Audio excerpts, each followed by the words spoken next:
Let's explore today's mysteries. SS Waratah vanishing ship. It's the dead of night, July 27, 1909. The air is electric with tension as storm clouds amass above the inky black expanse of the Indian Ocean. Shrieking winds whip salt through the air and lightning illuminates a vast, shadowy hulk, the SS Waratah.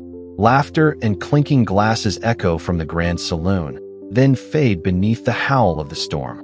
Families huddle, uneasy, as the ship rocks with each monstrous swell, tiny compared to nature's ferocity. But what if you were there? Imagine the shuddering decks under your feet, the sickening pitch as rogue waves slam the bow.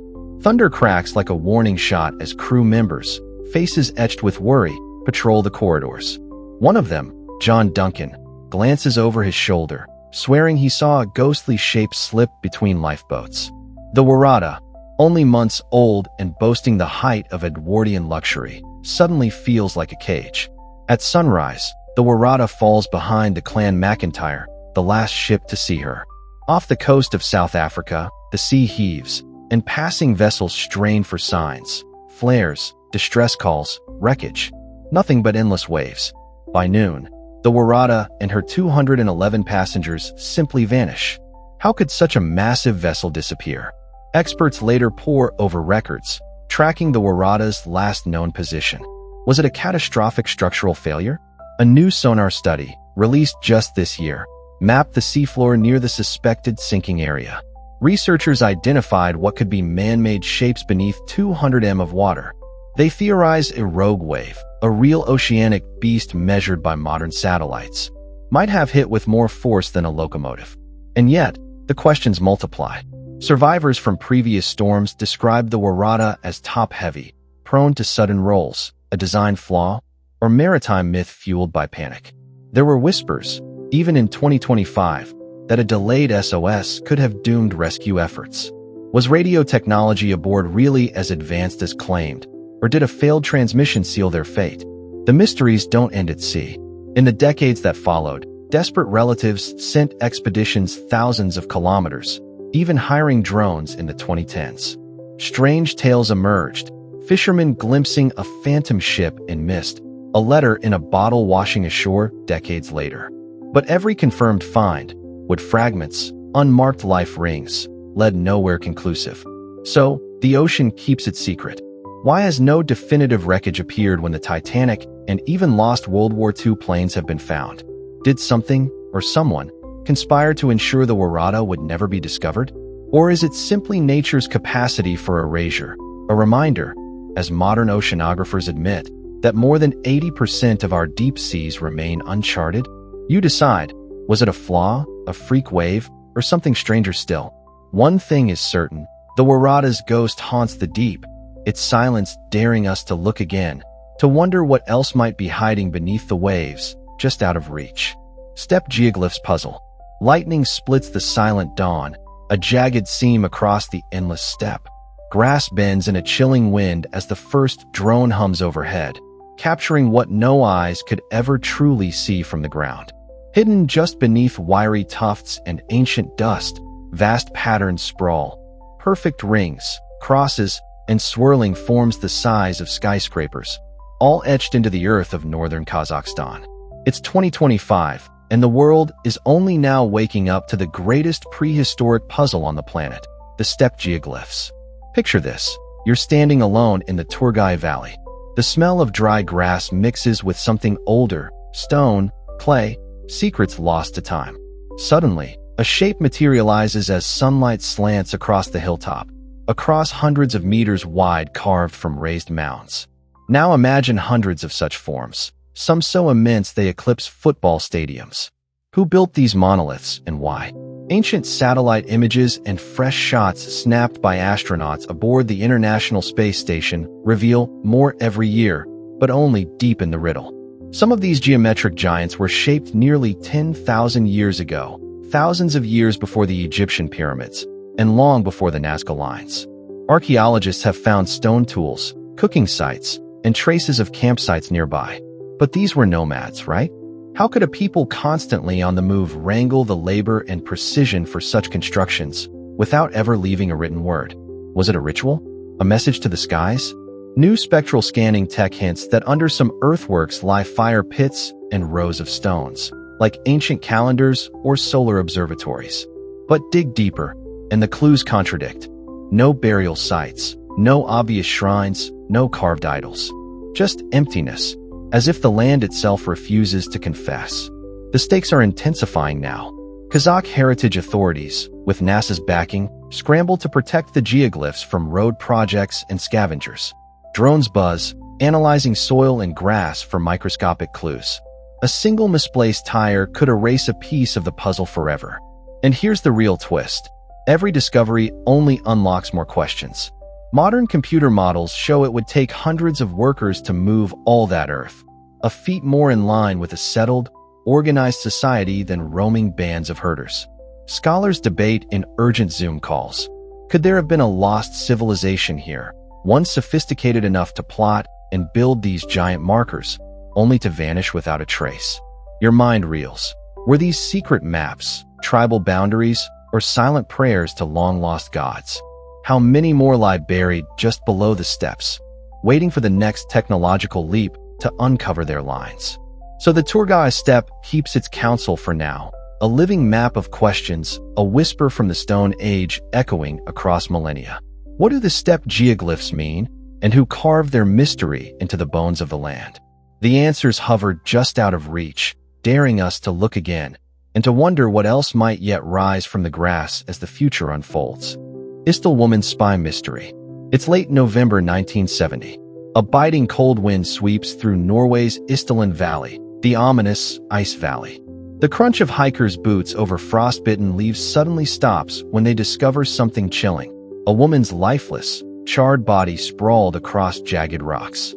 Her skin is burnt beyond recognition, labels stripped from her clothes, all belongings mysteriously defaced.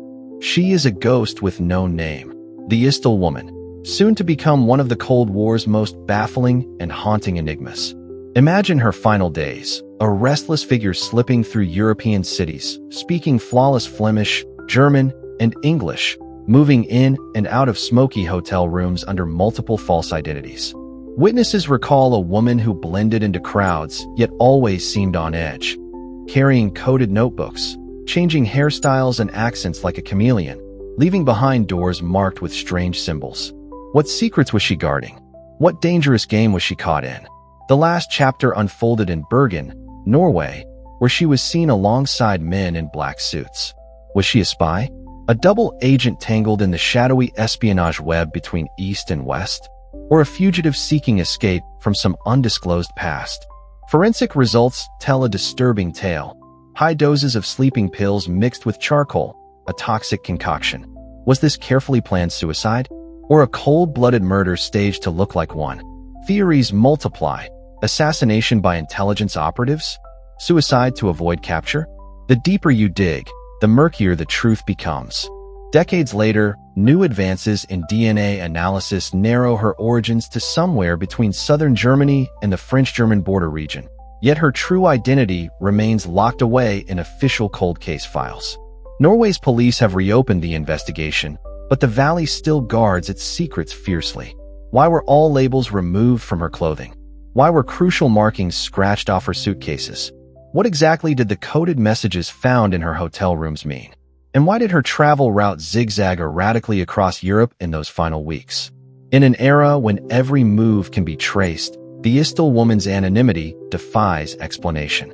Her story is whispered not just among historians, but among former spies.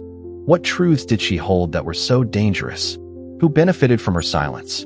Her frozen, charred form remains an eternal reminder, a shadow that refuses to be fully revealed, a riddle of espionage, identity, and survival from the coldest depths of the Cold War.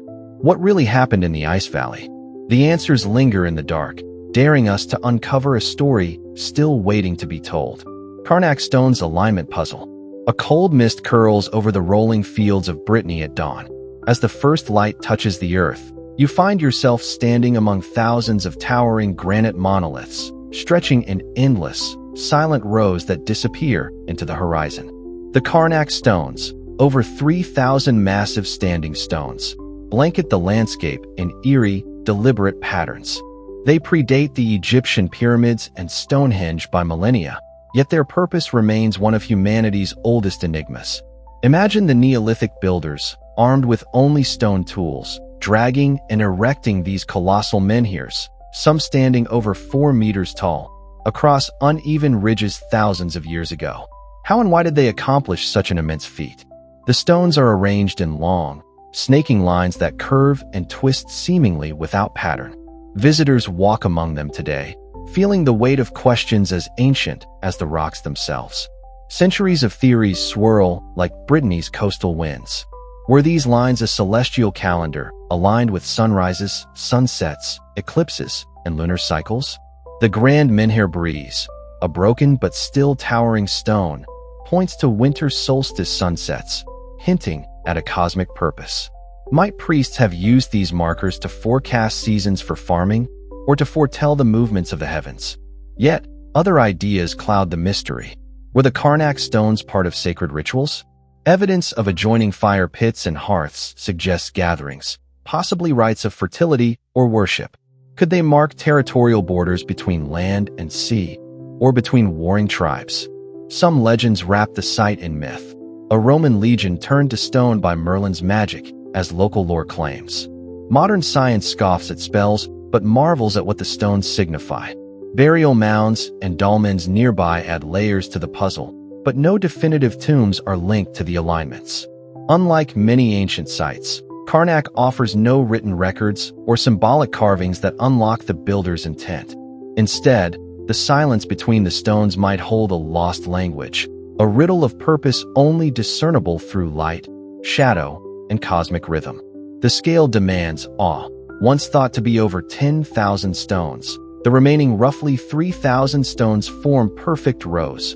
Minek, Kermerio, and Kurliskan the largest, each a labyrinth of history etched in stone. How did a Neolithic society coordinate the hands and minds for this immense project? Was it a settled community or roaming hunter-gatherers with secrets to share?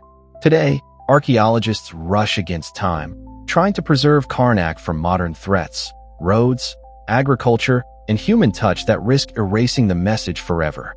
Cutting-edge satellite imagery and 3D mapping reveal new alignments and patterns yearly, yet each answer births deeper mysteries. So the stones stand, mute sentinels beneath cloudy skies, inviting each visitor to draw their own lines of meaning. Are they a cosmic calendar? A ritual map? The remnants of vanished rituals? Or something stranger, an ancient code lost to time, waiting for the next dawn of discovery? The Carnac stones puzzle endures, vast, silent, and eternal like the earth itself. What ancient story do the stones whisper to you? And how much longer will the winds carry their secret across the Breton coast? You are left with only questions, and a profound sense that some mysteries are meant to remain lines etched in stone. Quimbaya airplane's mystery. Heavy, humming jungle heat. The sticky air wraps around you as you step into the softly lit halls of Bogotá's Museo del Oro. Instantly, your eyes are pulled to glittering treasures of Colombia's ancient Quimbaya civilization, delicate, palm-sized golden artifacts that seem to pulse with a secret energy. But one display is different. You lean in, and what at first looks like a bird or bug suddenly snags your imagination. Swept back wings, upright fin, aerodynamic nose, a model airplane, forged 1,000 years before the Wright brothers ever took flight.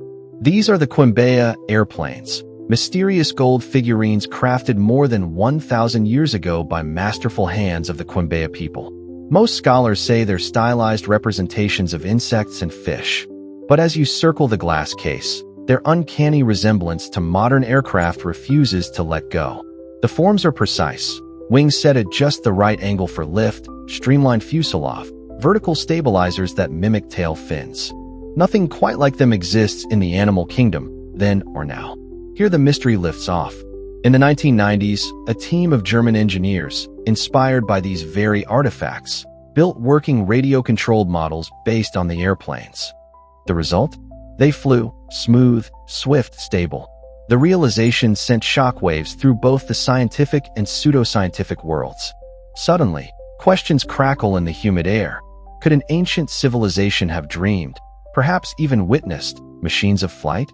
Or are we simply seeing what we want to see through a lens shaped by our modern obsessions with aviation and technology?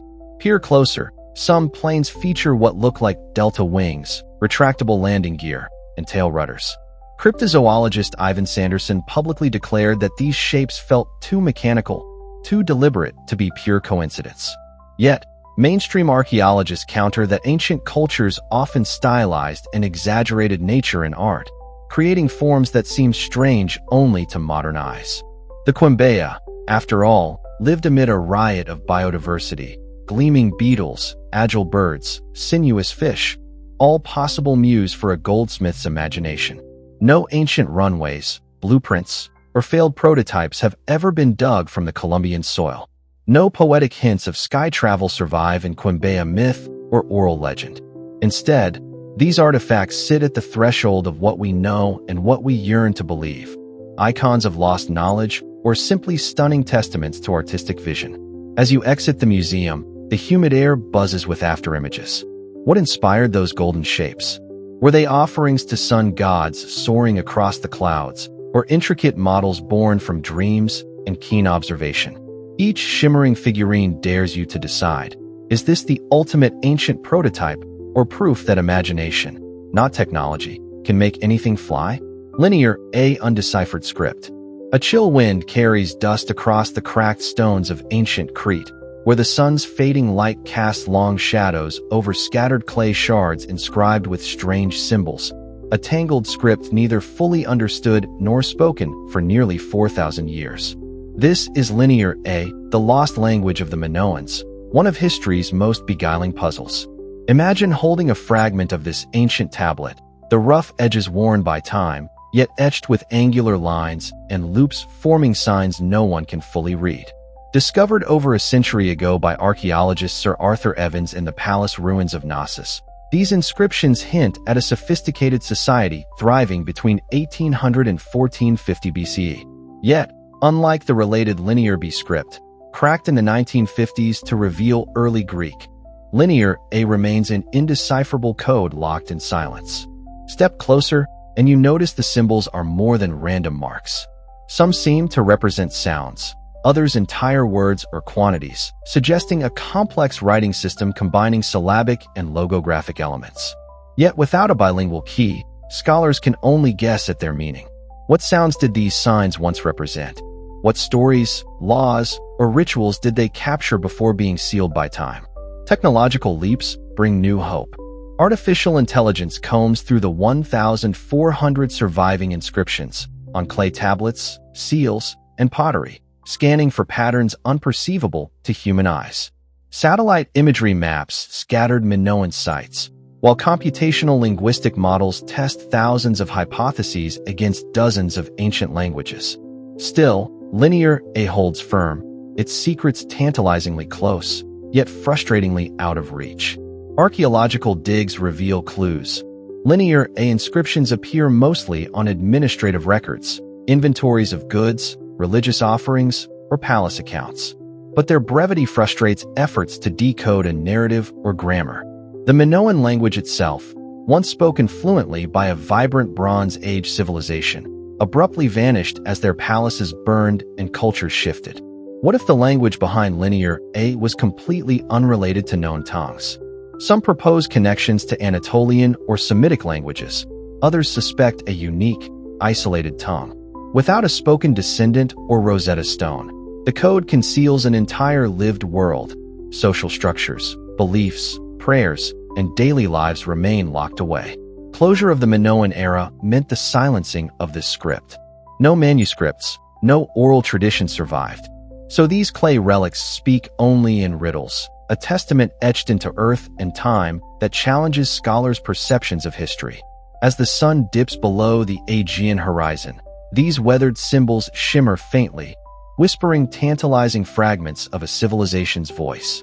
What truths remain buried beneath the dust of ruins and millennia?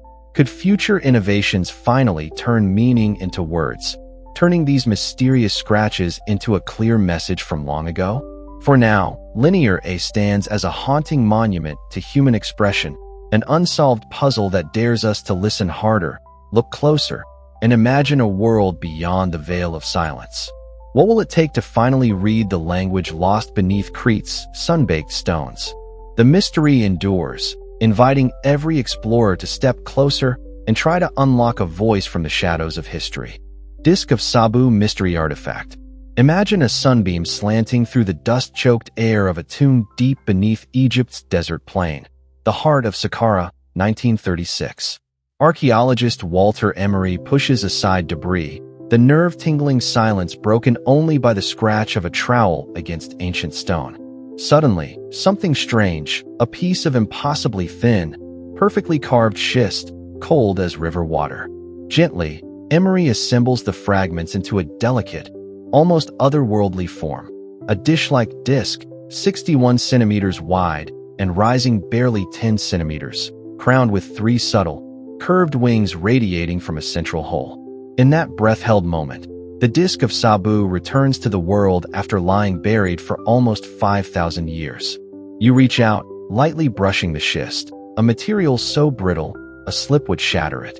Yet the disk brims with technical precision, symmetrical, perfectly balanced, the lobes fanning out as if mimicking flight or flow. Who could work such stone, let alone shape it so thin, without shattering it? And why? Theories swirl in the stale air.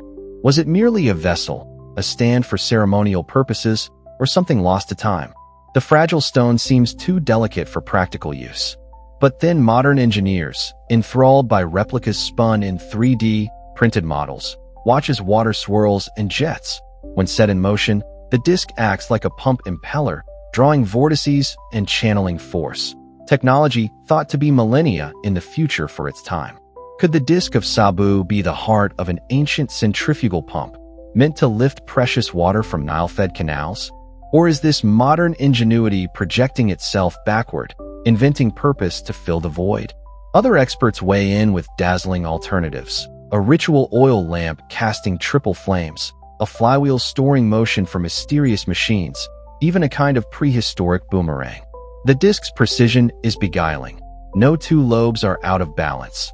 The central hole perfectly smooth to cradle a shaft or spindle. Yet no similar tools or texts survive to explain its purpose. And the idea of using such fragile stone for repeated labor stretches even the imagination of those most enchanted by lost engineering. The disk didn't lie alone. It rested beside Sabu, a high official, or perhaps a prince, interred during the reign of Pharaoh Din or Anajib, as the first dynasty dawned around 3000 BC. It was tucked with care among other revered belongings, amid the ritual quiet of a 7-chamber mastaba tomb, a sign, perhaps, of its immense symbolic or practical value. Did it mark authority, or was it a key to a secret knowledge, passed from craftsman to cult, now lost beneath Egyptian sands? Legends now swirl around the artifact. Some outsiders draw fantastical links, alien technology, evidence of forgotten civilizations, or messages in stone. For Sabu's world, only the disk itself speaks, a silent riddle, its 3 arms reaching across centuries, daring explorers and engineers to decipher what ancient hands knew. In the end, the disk of Sabu remains as enigmatic as the day light first glinted across its fragile wings. Was it an ancient machine, an object of ritual power, or simply the beautiful creation of a master craftsman whose true genius and purpose lies just beyond history's reach? A puzzle, glittering in the half-light, challenging all who see it to look closer, and still wondering, after 5,000 years, what secrets sleep beneath its smooth, stone surface. Kentucky Meat Shower Mystery. A bright sun warms the rustic fields near Olympia Springs, Kentucky, on the crisp morning of March 3, 1876. The air is calm, filled with the sweet scent of blossoming wildflowers and the faint whistle of a distant creek. Then suddenly, the impossible happens. From a perfectly clear blue sky, chunks of red meat begin to drift down like oversized snowflakes, tumbling harmlessly onto fences, yards, and thorny briars around Mrs. Mary Crouch's farmhouse. Imagine the surreal scene. Pieces of flesh, some the size of a child's hand, scattered in a strange mosaic across a patch roughly 100 by 50 yards. Horses sniff cautiously, chickens cluck at the unexpected feast, and neighbors rush out of their homes, bewildered and questioning what skyborn butcher could have parted ways with such a carnivorous bounty. The strange meat shower lasts several minutes, dropping enough flesh to fill an entire horse-drawn wagon. What was this mysterious meat?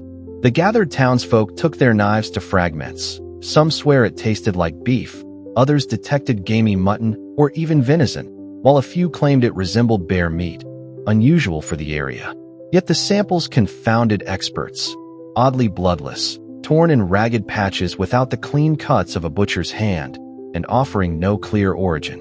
A local dog's later illness after sampling some pieces added chilling doubt. The weather was normal. No storms, no flying carcasses falling from wrecked wagons or crashing birds. The sky itself held fast to a perfect spring blue, leaving only baffling questions. One chilling theory rises above the rest: vultures. These soaring scavengers, long known to vomit muscular remnants when frightened to lighten their flight load, could explain the bizarre meat precipitation. If a startled flock disgorged simultaneously, innocent farmers below would witness a crimson snowfall of halfway digested chunks, lung tissue, and sinew, matching descriptions from eyewitness reports collected afterward. Yet, mysteries deepen. Could natural phenomena like blood rain, a rare meteorological event involving airborne droplets of animal blood, be at play? Or did some equally strange chain of events deliver torn slabs of unidentified meat from the sky? None of these satisfy the full scope of eyewitness testimony or physical evidence. The Kentucky meat shower endures as a chilling reminder that nature often holds secrets stranger than fiction. That day, the heavens unleashed a cryptic cascade of flesh, forcing rural communities and scientific minds alike to grapple with questions that remain lodged between natural mystery and the eerie unknown. What cosmic or earthly forces could conjure a meat storm? How did such a bizarre event touch the lives and imaginations of everyday people who caught it falling softly into their lives? And might the skies yet surprise us with other uncanny phenomena hidden just beyond sight? The meat still lies beyond full understanding, an unforgettable riddle dripping from the sky that asks us to look more closely at the invisible threads connecting nature, chance, and mystery. Devil's Footprints Incident. A bitter winter wind howls over the snow-covered hills of Devon, England, in February 1855. The ground is blanketed in fresh, pure white snow, still untouched, still silent. But come dawn, a growing crowd gathers in shock and confusion. Streaked across the pristine layers are a series of strange, hoof-like impressions, footprints unlike any local creatures. The so-called Devil's Footprints stretch for miles, weaving an eerie trail from Exmouth and Topsham in the south to as far north as Lincolnshire, covering over 40 locations across the countryside.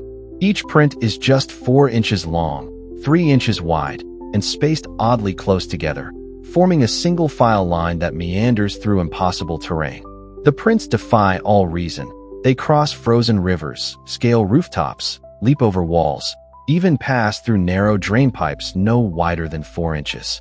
No one sees a creature, yet these marks are fresh, haunting, and relentless. Locals whisper in fear, naming the supernatural culprit the devil himself. Clergy preach sermons warning of this sinister sign, while tradesmen armed with lanterns and weapons scour the snowy fields, desperate to confront whatever leaves these tracks. But the footprints remain elusive, the trail cold, the mystery deep. What kind of creature could walk such impossible paths? The prints resemble cloven hooves, but never match known local animals. Some suggest an escaped kangaroo, or even a large hopping mammal carried on the wind. Others think frost, melting, and snow drift conjured illusions, nature's trick on the eye. Yet the scale, reach, and near-miraculous crossing of barriers stubbornly resist simple scientific explanation. Letters and drawings from the time show officials puzzled by the phenomenon, while newspapers stoke public fascination and fear. Some propose supernatural explanations, a demon roaming the countryside or a manifestation of collective hysteria during a brutal winter. Others propose natural but rare events, animal behavior distorted by weather or unknown species. This trail became a cultural obsession, footprints that haunted Victorian England's imagination and continue to puzzle historians today. Across decades, scholars debate, was it a lost species? An animal driven wild by harsh conditions? A bizarre meteorological event? Or the footprints of folklore, taking shape through fear and legend? Whatever the truth, the devil's footprints embody a haunting contradiction, an imprint both physical and ethereal, existing between reality and myth. They ask us to question what walks unseen beside reason, what stories the earth can tell in its quietest covers. In the snow-blanketed fields of Devon, the footprints remain, an ancient puzzle etched into frozen time. Are they marks of a living mystery or shadows cast by human fear? You stand where footprints end, or perhaps begin, and wonder if, someday, the silence might finally speak. The devil's footprints are a riddle that lures the curious to follow, daring anyone bold enough to trace the steps of a vanished enigma walking just beyond our understanding. Catal Hoyuk lost civilization. A warm breeze stirs the dust over the twin ancient mounds of Catal Hoyuk, in what is now Turkey, one of humanity's first attempts at settled life, a sprawling Neolithic proto-city dating back over 9,000 years. As sunlight filters through a hazy sky, you find yourself standing amid tightly packed adobe houses without streets, only rooftops that serve as pathways weaving past doorways opened in the ceiling. You can almost hear the murmurs of a vanished people, farmers, hunters, artisans, and shamans sharing a delicate balance in a lost world. Catal Hoyuk's mystery begins not with its thriving life, but with what remains unseen. Archaeologists have uncovered only a fraction, roughly 4%, of this vast settlement, leaving thousands of dwellings and their stories still veiled beneath millennia of earth. The people lived in packed clusters, entering homes through ladders on roofs, buried their dead beneath their floors, and adorned walls with enigmatic art showing animals, hunters, and abstract symbols. But what of their language, their beliefs, and the social fabric holding them together? Unlike later cities crowned by palaces or temples, Catal Hoyuk reveals no clear hierarchy. Men and women appeared to share tasks, from farming wheat and barley to crafting obsidian tools and tending fires for ritual ceremonies, painting a portrait of egalitarian society. Yet, that very egalitarianism is part of the enigma. How did such a large, dense community maintain social cohesion without visible rulers or public monuments? As the seasons turned over centuries, the settlement flourished. Yet around 5,600 BCE, the great mounds fell silent. Why did Catal Hoyuk, one of the earliest expressions of urban life, fade to dust? Was it the drying up of the river that once split the hill? Shifting climates that challenged farming? Or internal social pressures, subtle and unseen, fracturing their peaceful ways? Recent excavations reveal fragments of daily life. Intricately decorated pottery, remnants of meals, and tools worn thin by use. But deeper mysteries linger in symbolic wall paintings depicting strange hybrid creatures and geometric designs, messages from the past that remain unread.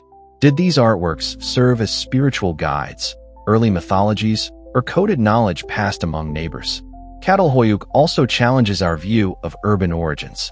It is neither a city with a governing elite nor a mere village but something in between, a prelude to civilization's grand stories. Understanding it demands piecing together clues of climate, culture, and human resilience, like reading a tapestry with missing threads. Today, scholars employ cutting-edge technology, 3D reconstruction, chemical residue analysis, and soil studies to glimpse what a day felt like here 9,000 years ago. Yet the silence outlasts every question, inviting more mysteries with each discovery. What rituals did they perform beneath their mud brick homes? How did they envision life, death, and the unseen worlds? Why did they vanish, leaving homes intact but empty? The mounds stand as monuments to a vanished society, the silence between carefully plastered walls louder than any spoken word. Catal Hoyuk, the humid cradle of agriculture and human connection, quietly insists that not all stories end in clarity. Instead, some mysteries are built stone by stone, inviting us forever to peer into the dust and wonder at those who lived at the dawn of urban life, and then slipped quietly away. What secrets does Catal Hoyuk keep beneath its timeless layers? The answer remains buried. waiting for the next curious hand willing to uncover the lost beginnings of civilization. Feel free to leave your comments below, and don't forget to like, subscribe, and turn on notifications for more mysteries like this. Thank you for watching, and I will see you in the next video.